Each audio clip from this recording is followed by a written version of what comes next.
Hello बच्चों, नमस्कार। पिछले लेक्चर में हम लोगों ने पढ़ा था कि संधारित्र या कैपेसिटर क्या होता है, उसकी कैपेसिटेंस क्या है, ठीक है, और पैरेलल प्लेट कैपेसिटर क्या होता है।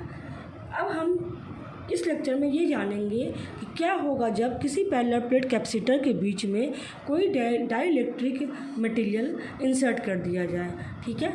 तो डाइलेक्ट्रिक मटेरियल जैसा कि आप समझते हैं एक ऐसा मटेरियल जो कि अपने अंदर से किसी भी करंट को पास होने नहीं देता है, जो कि नॉन कंडक्टिंग मटेरियल होता है, परावैद्युत मटेरियल होता है। तो चलिए स्टार्ट करते हैं।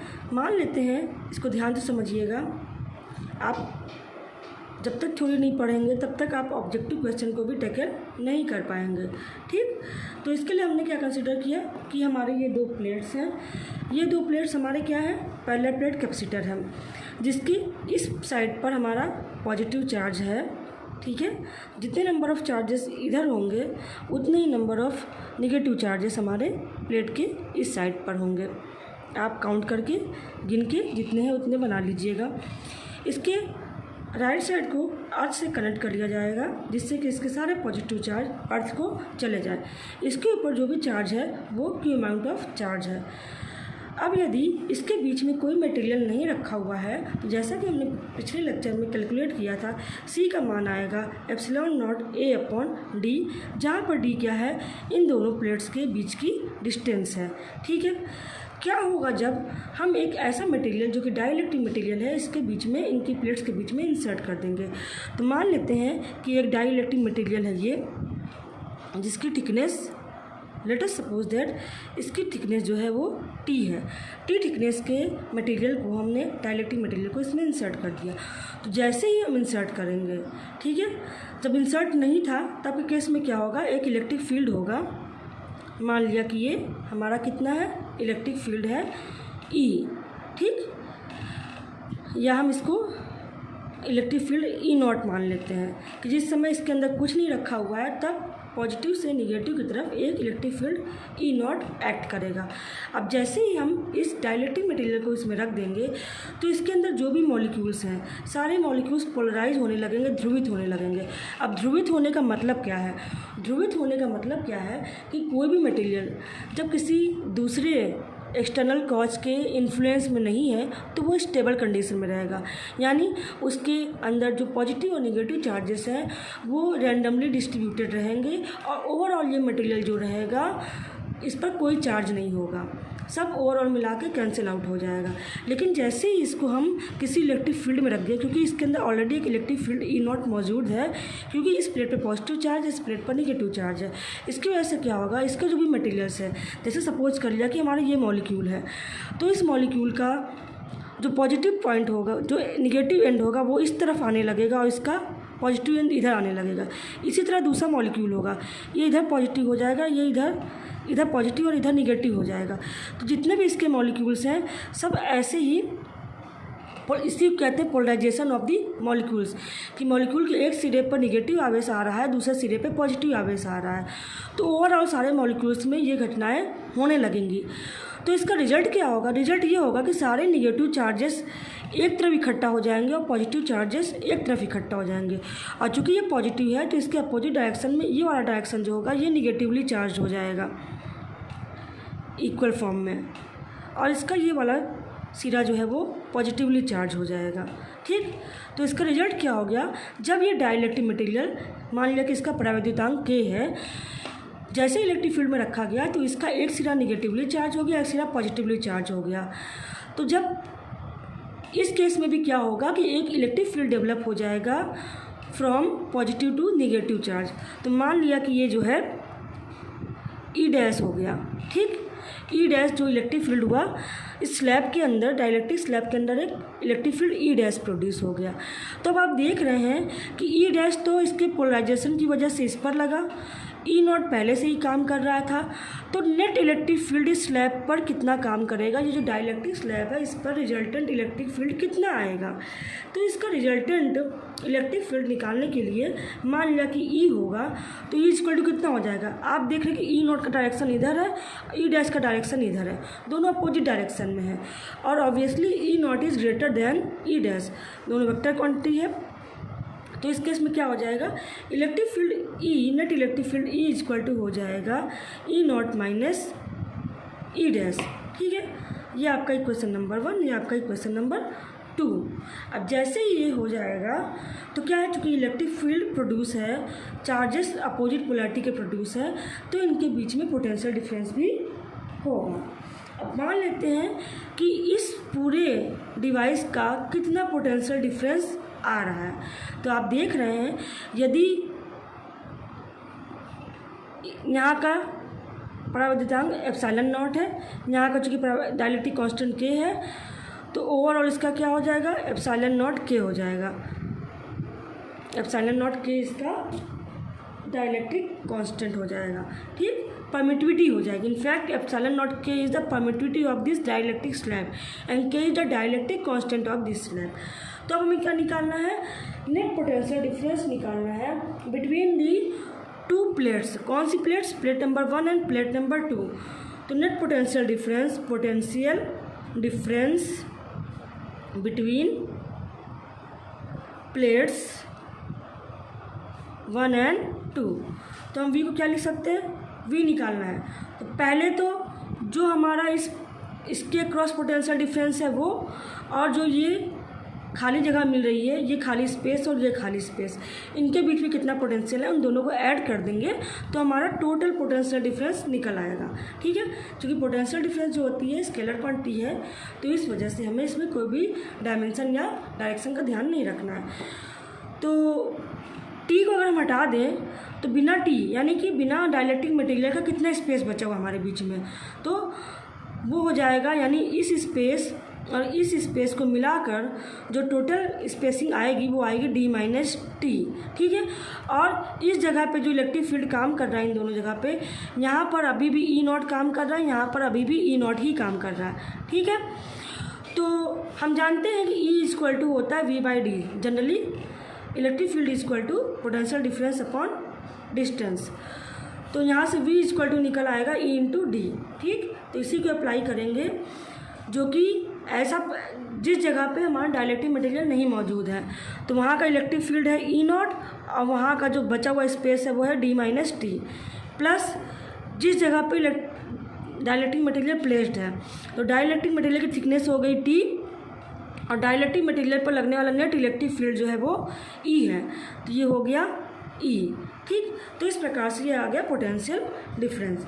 इसको हमने लिख लिया इक्वेशन नंबर 3। अब एक बात और ध्यान देने वाली है कि ये जो हमारा के आएगा, E nought upon E is equal to जो आएगा, दिस इज इक्वल टू होगा के। अब आप पूछेंगे ये कहाँ से आया, क्योंकि आप जानते हैं के इक्वल टू क्या होता है, एप्सिलॉन अपॉन एप्सिलॉन नॉट। और आप ध्यान से अगर सोचिए तो ई इज इक्वल टू क्या होता है, जो हमारा फॉर्मूला था 1/4 pi epsilon naught Q by R हुआ करता था, ये था वैक्यूम के लिए। अगर यही चीज़ आप मान लीजिए कि हमने वैक्यूम के लिए जो माना था वो ई नॉट था और डाइलेक्ट्रिक कांस्टेंट वाला ई है, तो डाइलेक्ट्रिक कांस्टेंट वाला जब मानेंगे तो 1/4 पाई एप्सिलॉन नॉट, तो इसलिए हम इसको ई नॉट कह देते हैं। ये हमारे केस में ई नॉट क्या है, एप्सिलॉन नॉट वाले केस के लिए है, तो ये हो गया। और डाइलेक्ट्रिक के केस के लिए ई माना है तो ये हो गया, क्यू अपॉन आर रहेगा। ठीक है, ई इसको लिखते हैं। जब दोनों को डिवाइड यहाँ पे के भी आएगा, जब दोनों को डिवाइड करेंगे तो हमारे पास क्या आ जाएगा, हमारे पास आ जाएगा E nought upon E is equal to K. तो यहाँ से ये चीज़ आ गई है, यहाँ से ये आ रहा है, तो हम इन दोनों इक्वेशंस को एक ही फॉर्मेट में रखेंगे। ठीक है, अगर हम इसको एक ही फॉर्मेट में रखेंगे तो यहाँ से हम लिख सकते हैं E0 D minus T plus E को लिख लिया एप्सिलॉन नॉट अपॉन के, तो ये हो गया एप्सिलॉन नॉट अपॉन के इंटू टी। हम स्केलर फॉर्म में लिख रहे हैं। ठीक है, तो बस अब कुछ नहीं बचा है, अब इसको हम फटाफट कर लेंगे। ई नॉट कॉमन ले लिया, यहाँ से आ गया हमारे पास D minus T plus T by K. Okay, तो यहाँ से ये निकल आया। अब इसके बाद हमें क्या निकालना है, इसके बाद हम निकाल सकते हैं कि इलेक्ट्रिक फील्ड का मान क्या होगा। तो अब फिर से आप ध्यान दीजिए ज़रा सा, इलेक्ट्रिक फील्ड क्या है, ये दो प्लेट्स हैं, दोनों प्लेट्स की इस प्लेट के द्वारा जो इलेक्ट्रिक फील्ड का मान होगा वो σ/2 एप्सिलॉन 0, इस प्लेट के द्वारा भी σ/2 एप्सिलॉन 0 होगा। और इस प्लेट के अंदर कोई भी बिंदु लेंगे तो वहाँ पे दोनों फील्ड का डायरेक्शन सेम होगा और दोनों ऐड हो जाएंगे। जैसे फिर से बता दें, ये पॉजिटिवली चार्ज है, ये निगेटिवली चार्ज है। इसके अंदर अगर कोई बिंदु हम लेंगे तो इस पहले प्लेट और ये दूसरा प्लेट, इसके द्वारा लगने वाला इलेक्ट्रिक फील्ड इस डायरेक्शन में है पहले के द्वारा, दूसरे के द्वारा जो इलेक्ट्रिक फील्ड लगेगा वो भी इस डायरेक्शन में लगेगा। तो नेट इलेक्ट्रिक फील्ड हो जाएगा E1 plus E2। E1 E2 दोनों का मान होगा sigma upon 2 epsilon not plus sigma upon 2 epsilon not, और दोनों ऐड होके बन जाएंगे सिग्मा अपॉन एप्सिलॉन नॉट। ठीक है, तो इस प्रकार से हमारा यहाँ पे E नॉट का मान, मतलब अगर देखा जाए तो हमारा इन दोनों के बीच में प्लेट में E नॉट लग रहा है, तो हम इसको E नॉट से डिनोट करेंगे।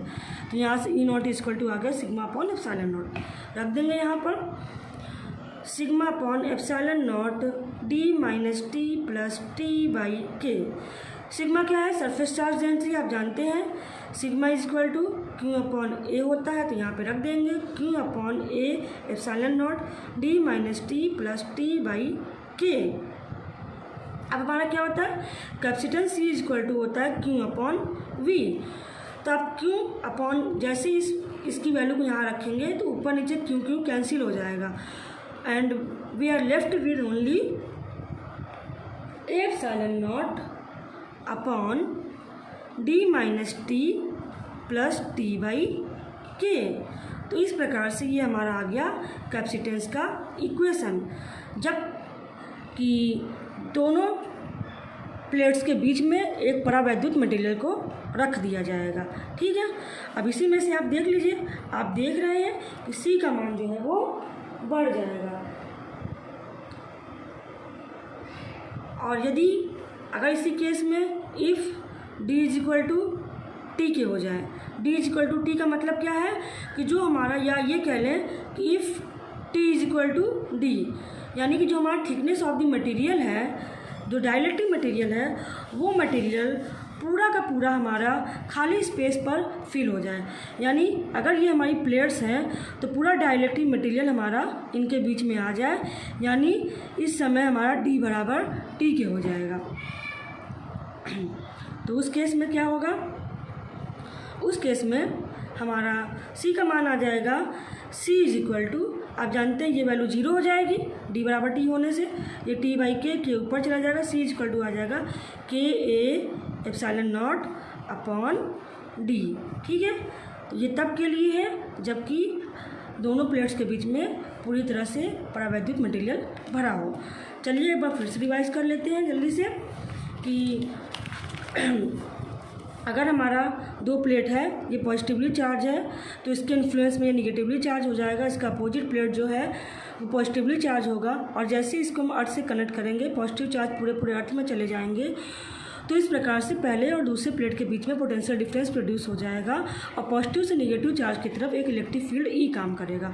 और मान लिया कि दोनों प्लेट्स पर जो हमारा चार्ज स्टोर है वो Q है। अब जैसे ही एक डाइलेक्ट्रिक मटेरियल जिसका परावैद्युतांक K है इन दोनों प्लेट्स के बीच में रखा जाएगा, तो इसके जो भी मॉलिक्यूल्स हैं वो मॉलिक्यूल्स पोलराइज या ध्रुवित होने लगेंगे in the influence of this electric field.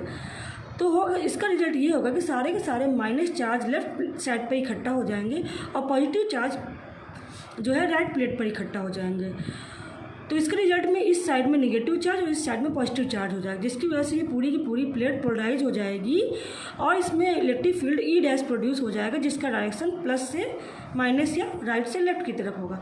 अब देखा जाए तो इस प्लेट पर एक नेट इलेक्ट्रिक फील्ड काम करेगा, क्योंकि इलेक्ट्रिक फील्ड ई नॉट इधर से इधर है और ई डैश इधर से इधर है। E naught is obviously greater than E dash, तो रिजल्टेंट इलेक्ट्रिक फील्ड का मान जो होगा E naught minus E dash के बराबर हो जाएगा। ठीक है, अब चूँकि E equal to V by D होता है तो V equal to E D होगा। तो यहाँ से हमने टोटल पोटेंशियल डिफरेंस निकालना है बिटवीन द प्लेट्स 1 और 2।